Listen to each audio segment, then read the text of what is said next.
I was born and raised in Iran as a Shiite Muslim. Shiite Muslim? Shiite Muslim. And all my life I heard bad things about Israel and the Jews. And we were told that Islam is the best and the last. Muhammad was the most perfect person ever. Growing up, did you study the Quran and the Hadith? Yes, but mostly culturally. Like we would go and read in Arabic, for example. We didn't understand the meaning. They told us if you read in Arabic, you get more points to go to heaven. So I was trying to be a good Muslim, pray, go to mosque. And we were Shiite, so we used to go beat ourselves with chains on the streets. All to please Allah, hoping and wishing to go to heaven. When I was 16 years old, something happened to me that it changed my life. In fact, before that, I saw so many bad things on the streets. I saw people being executed publicly, hanging from a crane. I saw people being tortured, beaten. And they told us these are infidels, these are the enemies of Allah, these are Zionists or the spies for Israel. So when I was 16 years old, I was arrested and tortured by the regime in Iran. Why? I was going to a wedding and I was in the car of some relatives. They gave me a ride. My family was already there at the wedding. And they had some alcohol. And based on Islamic law, you can't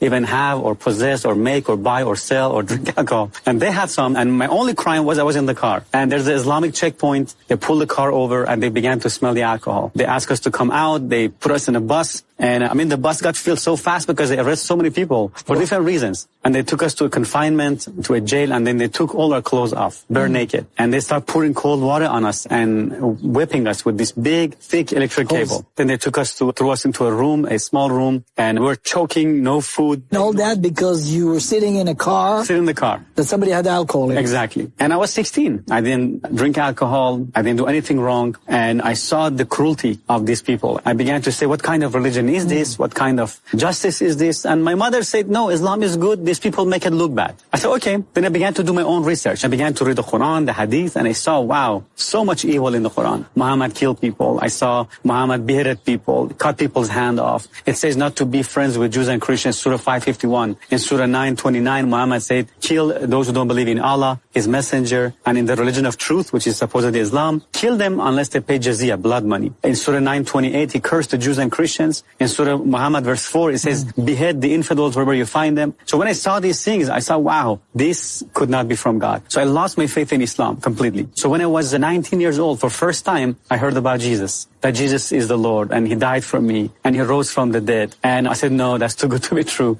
How could God have a son? I said, okay, Jesus, if this is true, I ask you to show me. If it's real, be my Lord, be my Savior. And I prayed this prayer, and the moment I say that, a heat went through my hand. I began to shake and tremble. I began to cry, and I felt this love and this peace and this joy I've never experienced before. I felt a burden was lifted off my shoulder. I began to feel love for people, for anybody who had hurt me. I began to forgive them. I began to feel forgiveness and love and joy. It was an instant transformation.